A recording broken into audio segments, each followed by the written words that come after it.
Our next topic is prostitution. Should prostitution be a crime if both parties are consenting adults?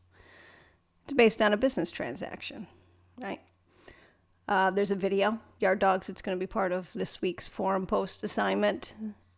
Give that a watch and answer the question that's posed. But does it change your mind one way or the other about should prostitution be a crime? Only in Nevada is prostitution legal, and then there it is really strict guidelines and licensing. In New York, prostitution and patronizing a prostitute is a crime. So both the prostitute and the John could be punished. Prostitution, what is it? It's offering, agreeing, or engaging in sexual conduct for money. Patronizing, that's what the John does, is making the agreement to pay someone to have sex. You don't actually need the sex component. You just need the agreement. Prostitution goes way back. The oldest profession in the world, or the world's oldest profession, as the phrase is, unless it's specified otherwise, it refers to prostitution, right? However, it did not start to acquire that meaning until 1889, after a Kipling story, and it did not do so universally until after World War I. Prostitution has existed in nearly every civilization on Earth, however, stretching back throughout all of recorded human history. Whenever there have been money, goods, or services available for barter, somebody most likely bartered them for sex. The earliest account of prostitution can be found in a list of occupations included in the Sumerian records, dated back to 2400 BCE. Due to the extent of its placement on the list, prostitution may have been associated with temple service work. Thus, it would have likely been regarded as an acceptable and legitimate profession, a sentiment that was reiterated less than a century later in the neighboring region of Babylonia, when the legal rights of a prostitute were recorded in the Hammurabi Code. Prostitution received its first prohibition status in the late 500s, when it was criminalized by the King of Spain for being incongruent with Catholic values. In accordance with this decree, any girls or women found guilty of prostitution were flogged extensively and exiled, usually the equivalent of a death sentence. In contrast to these severe repercussions, the purchase and subsequent engagement in sex acts was not unlawful, and male clients were not penalized. In the United States, prostitution remained federally permissible and was regulated solely by the state until 1910. In 1900, a citizens group called the Committee of 15 was established to investigate and lobby against the existence of prostitution and gambling in New York. In their 1902 report, The Social Evil, the group established their opposition to the regulation of prostitution, proposing instead a number of alternative solutions to the perceived problem. Among their recommendations were improvements to housing, healthcare, and increasing women's wages. The early 20th century was marked by sudden widespread concern that sex trafficking had become a significant issue within the U.S. Such concern was sparked in part by federal action in opposition to forced prostitution, such as the Immigration Act of 1907, barring female immigrants' entry into the U.S. for immoral purposes, the establishment of a commission investigating correlations between immigration and prostitution, and the rapid growth of the American Purity Alliance's international campaign against forced prostitution. In 1910, Congress passed the Mann Act. This act, widely referred to as the White Slave Traffic Act, resulting in the criminalization of knowingly transporting women and girls across state and federal borders for prostitution or for any other immoral purpose, and also making the coercion of women and girls for immoral acts a federal offense. It is difficult to assess the number of prostitutes in the U.S. According to the FBI's Uniform Crime Report, fewer than 50,000 arrests were made annually nationwide, which is a decrease from previous years. So what accounts for these changes? changing in sexual mores. There's liberalized sexuality. Maybe it's the fear of contracting a sexually transmitted disease. Of course, some argue that prostitution is not declining, but police are making fewer arrests. Either they're reluctant to do so, or prostitution is becoming more sophisticated and harder to detect. According to the National Institute of Justice, the size and structure of the underground commercial sex economy is changing significantly. It used to mainly consist of street prostitution. Now a majority of the business takes place on the internet, resulting in the removal of prostitutes from the street, but also arranging dates, recruitment efforts, fee setting, and advertisements. That has all changed thanks to the internet. What about prostitution abroad? While a number of countries have made the decision to nationally legalize prostitution in recent years, and despite the fact that regulated prostitution is legal in certain parts of Nevada, the United States government has continued to hold the strong position against prostitution throughout much of its history. So do many other countries? Yes, they do. And the Islamic countries, they punished prostitution per death. Sex tourism has become a phenomenon. That's when folks travel long distance for the sole purpose of seeking and exploiting easy sex, usually to destinations like Bangkok, Thailand. And it usually involves young girls. Human trafficking is another issue, a problem. Girls and women, they're forced into the sex industry against their will by some measure of force, fraud, or coercion. And that has resulted in laws and aggressive law enforcement efforts designed to halt it. But despite these efforts, it still exists. Different from prostitution in that it's different from prostitution, human trafficking, in that on one side, the prostitution side, are adult men and women who are knowingly and willingly participants in the sex act or the prostitution, whether through direct exploitation because of poverty or abuse, or by choice, they use prostitution as a means of income. Let's talk about the types of prostitution. We're going to using the location as the basis is usually the typology for prostitutes, and it results in the following categories. We have the streetwalkers. The numbers are dwindling due to the internet, as explained above. They are generally seen as the lowest class of prostitutes because they solicit customers in public.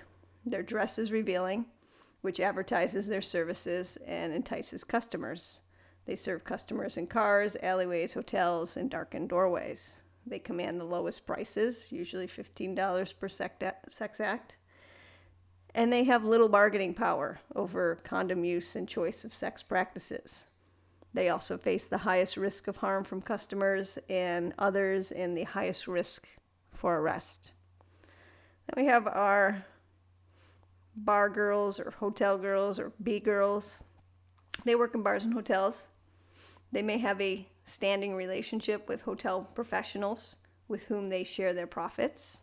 They tend to, quote unquote, work conventions, sporting events, and business meetings. Services are typically provided in the establishment itself. The prices charged they vary according to the prestige of the establishment. And then there's brothel prostitutes, which was more common in the 19th and early 20th century.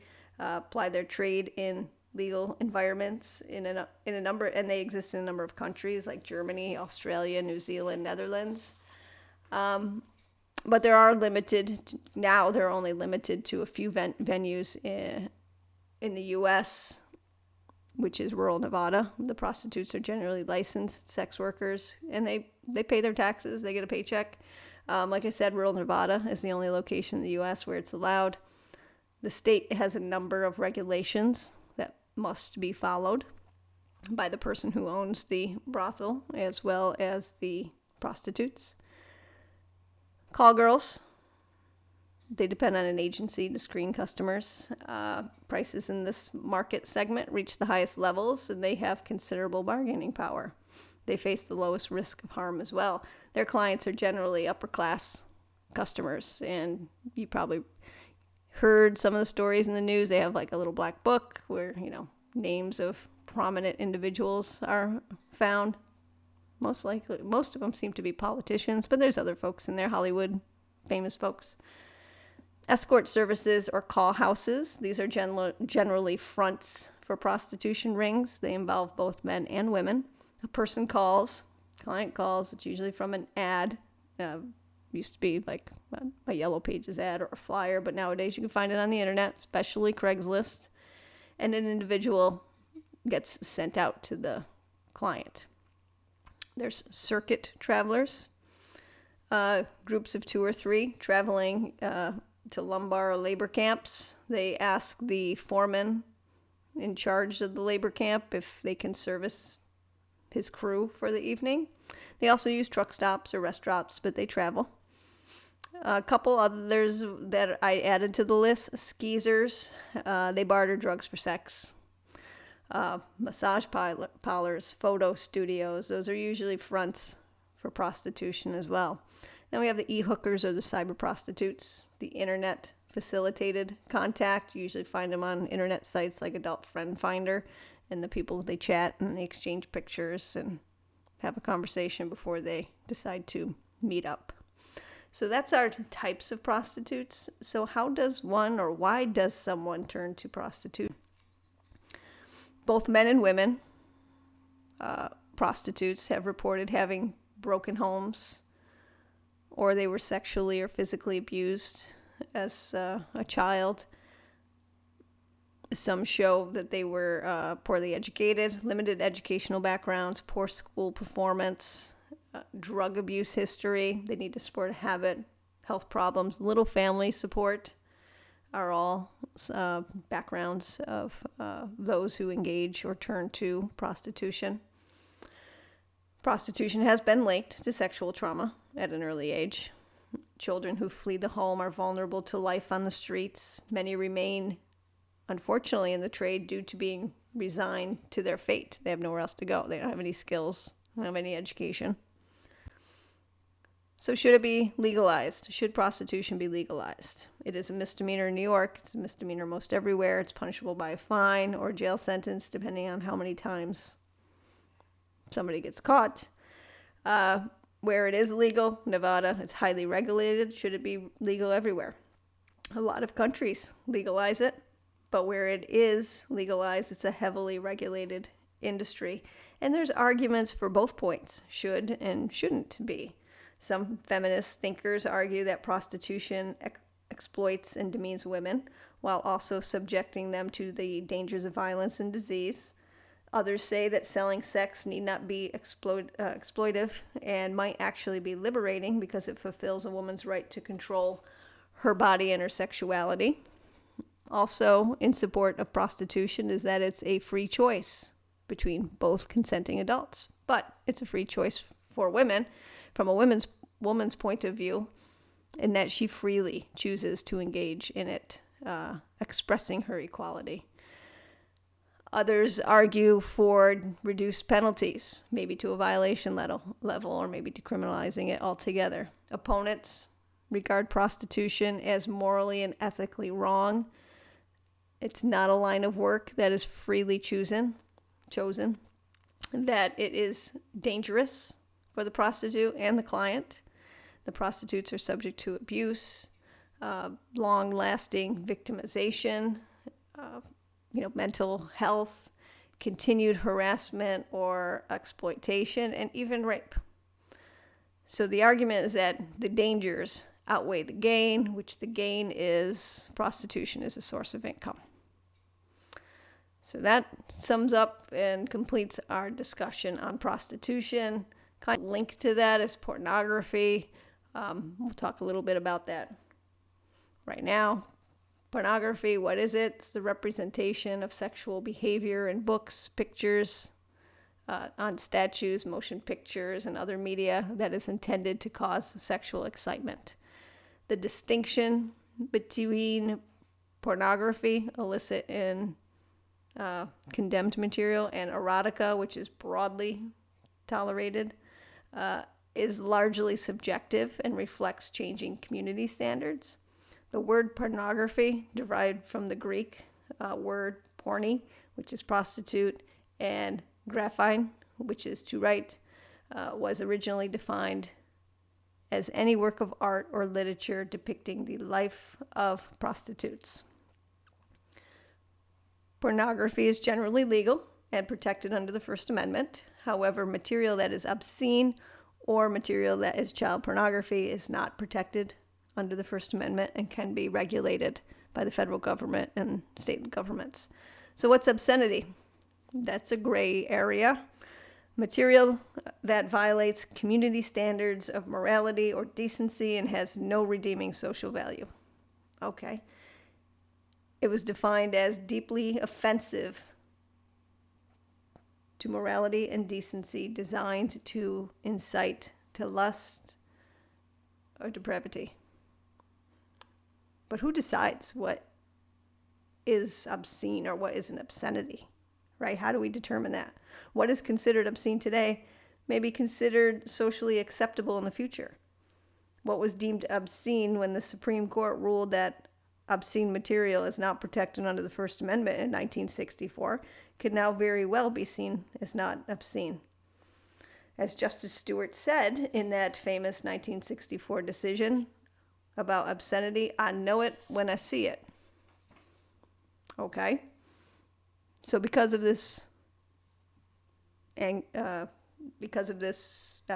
elasticity, this ambiguous term, adults are rarely prosecuted.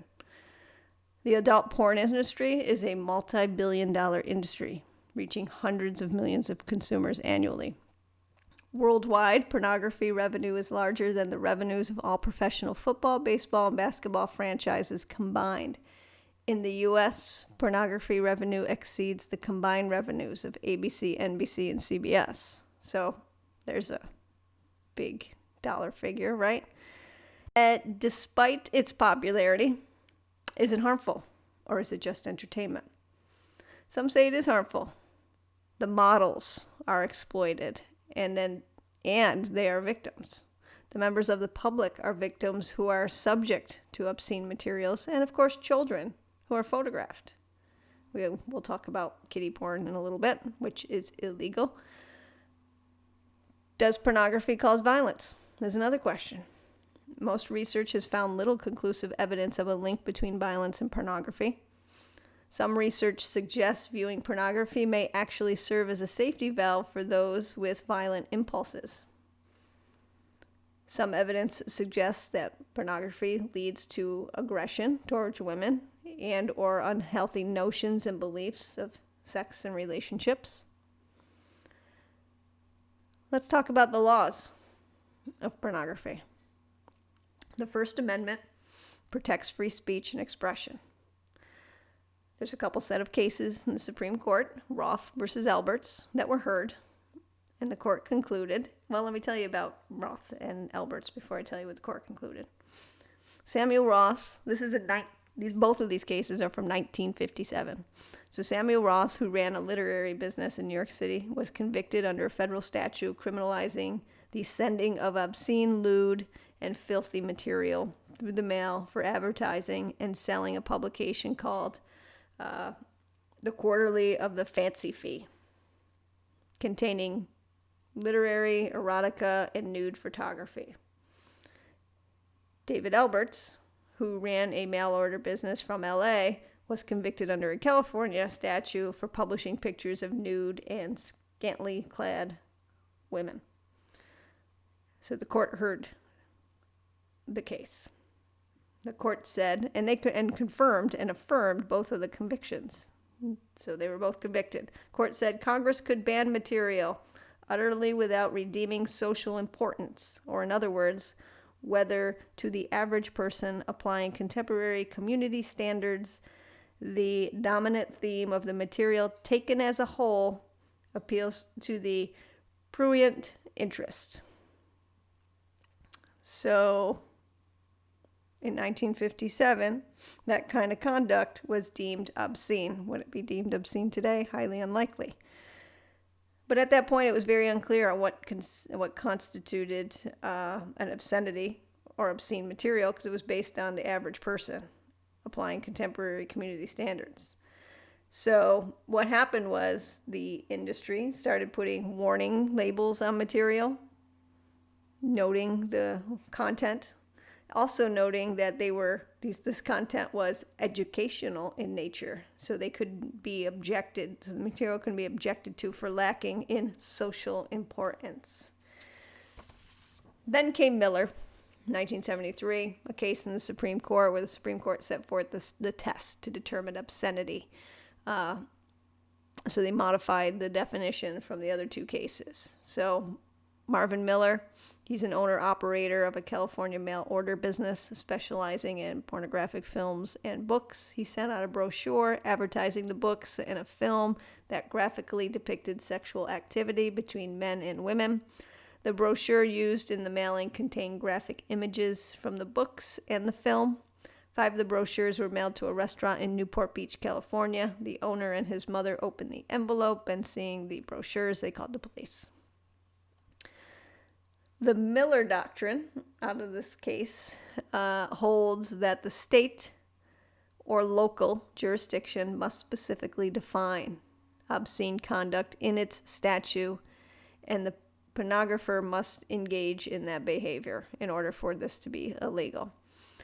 However, the court did acknowledge the inherent dangers of undertaking to regulate any form of expression, because that's what it is, it's expression, free speech, and said that state statutes designed to regulate obscene materials must be carefully limited. The court, in an attempt to set such limits, devised a set of 3 criteria which must be met before the work can be legitimately subject to any state regulation. And it's outlined in the book, but super quick. First question was whether the average person applying contemporary community standards would find that the work, taken as a whole, appeals to prurient interest. Whether the work depicts or describes in an offensive way sexual conduct, as specifically defined by the applicable law that's in place, and whether the work taken as a whole lacks serious literary, artistic, political, or scientific value. So it's kind of a 3-part test. But then everyone got up in arms about number 3. So then Pope versus Illinois came along, and the Supreme Court ruled that implying that third question, or the value question, the prong number 3 part of the obscenity test, articulated in Miller to prosecute for the sale of allegedly obscene materials, the proper standard of review is whether a reasonable person would consider that the work taken as a whole lacks serious literary, artistic, political, or scientific value. Again, it's still very gray. What would an objective, reasonable person think on a contemporary community standards? Even if we're sitting here in 2020, you and I can both disagree on what's obscene. So these laws, while provide a guideline, there is a lot of wiggle room in what is reasonable to an objective person on a national level, but it's still very subjective. When it comes to adult pornography, states govern, but because of the elasticity of these guidelines, both state and federal prosecutors don't prosecute such cases unless there are extreme situations. An extreme situation would be where folks have been prosecuted for their pornography is if it were showing sex with animals. That would really have to be extreme. That's extreme. That's an example. Controlling pornography. Get tough policies may actually have a reverse effect, though, making pornography more desirable, right? If it's more illegal, it's more desirable. Kind of like a supply and demand thing. Zoning laws. Local communities are passing zoning laws that restrict the placement of businesses that engage or sell adult material. President Trump, in his campaign in 2016, vowed to renew obscenity prosecutions. But let's talk about kiddie porn. One of the most famous cases involves Jared Fogle, Subway's sandwiches spokesman, who was arrested and convicted for charges involving paying for sex with minors and receiving child pornography. while law enforcement may turn away from prosecuting adult pornography, that is not the case with child pornography. It is the most controversial and reprehensible of the business. Any such conduct relating to child pornography is illegal. Possession, viewing, having it on your computer, downloading it, buying it, receiving it, offering to sell it, soliciting for it, creating it, it all has serious consequences. And one act at the federal level results in mandatory prison. How long depends on what that act is, but it's mandatory prison at the federal level. Creation, we're not just talking about real children, putting real children in movies and photo images. We're talking about making up children, like avatars, like, video enhanced. They may not be real children, but if you depict children in pornography, it is child porn. Kiddie porn is becoming widespread on the internet. It's hard to control, and it's hard to apprehend people. Law enforcement, generally, they go online, undercover, in an attempt to engage subjects and hopefully catch them. The focus of law enforcement efforts is on the suppliers, but also the users, but primarily they want the suppliers. It's kind of like drugs. They want the suppliers off the streets. They don't want the users, but they will arrest users in order to get the supplier. So that is pornography. And that closes out this discussion on sex offenses. We are now going to turn to substance abuse.